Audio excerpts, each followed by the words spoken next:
this is something I want to talk about, that anybody who doesn't do Devy or doesn't really pay attention to college football or consume college content, but you're a serious fantasy football player, you need to get with the program. All right. If you want to be prepared, you want to get the upper hand, especially if you play Dynasty, you have got to be following these Devy analysts, guys like Kevin, guys like Mike Valeri, guys like John, who know the college game.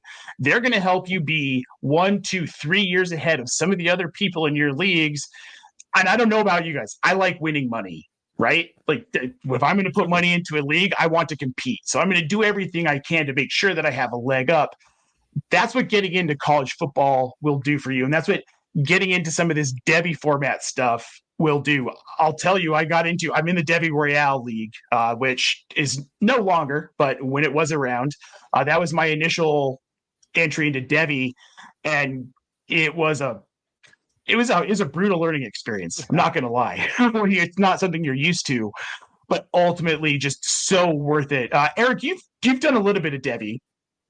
You do a medium amount of Devy.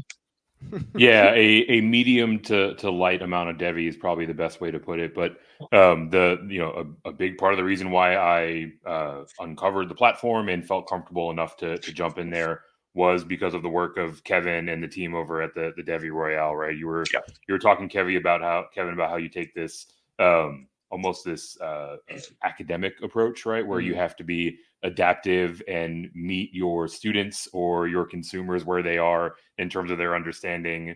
And that just created a very welcoming environment, right? I never really followed college football all that closely. So, looking over that side of the fence from NFL world, it seems massive and sprawling and hard to wrap your hands around, right? So Kevin and team over there did a fantastic job of really, breaking it down for someone who was brand new to the concept like me, but also get, well into the weeds of some of the more advanced machinations of the game. And I think, too, if you're someone who's been away from college for a while, like I was, I grew up a hardcore college football guy. But I grew up when CU was good, and I lived 30 minutes from the CU campus. I don't know if anybody's... You're aging yourself there, Nate. You're aging yourself a little bit. Yeah, right. One of my good friends played for Gary Barnett. Okay. So there you go. That's yeah. But now that they're good again, and I'm like, oh crap, dude, the landscape of college football has changed so much. So if you're someone who's looking to get back into even just watching college football, check out the Devy Royale guys. They're just going to give you all this information about what's going on in college ball, and not just guys who are draft eligible. We're talking all the way back to freshmen, and you guys cover blue chip prospects as well, correct? We cover everybody, Nate. We're kind of degenerates. Yep. We do a lot of the draft stuff too. And the big thing that we really do that we're trying, and I can't announce it yet because Jay Stein would kill me if I did. But we have something coming to help like Devy managers do it because Jay's really smart and he knows how to do things I don't know how to do. But the big thing that we have is in our Patreon, we have rankings, but we don't just have generic Devy rankings. We have combined with Dynasty, so you can see how to value guys. Because I think that's the number one thing that's hard for people. Like, how the heck do I value Luther Burden compared to Garrett Wilson?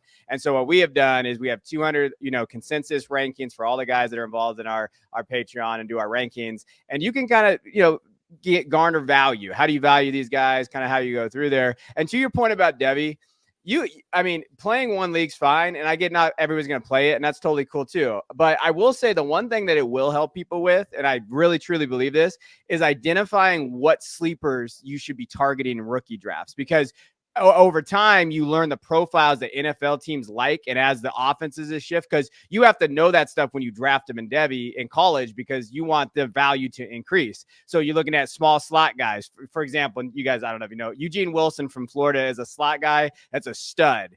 He's a guy that probably wasn't getting drafted 5 years ago because people weren't up to date with what the NFL offenses have moved to. So just knowing what they profile, how they profile, and those sleeper guys, those guys like Puka Nacua, those guys like that, those are the guys that is good for Devy, because you can find those diamonds in the rough. Everybody knows who Marvin Harrison Jr. was. That's fine. That is okay. But Ricky Pearsall, some of these other guys that are kind of jumped out of there, you can try to find those guys and understand their profiles and track them and see how they hit. And that's what will help you with the format.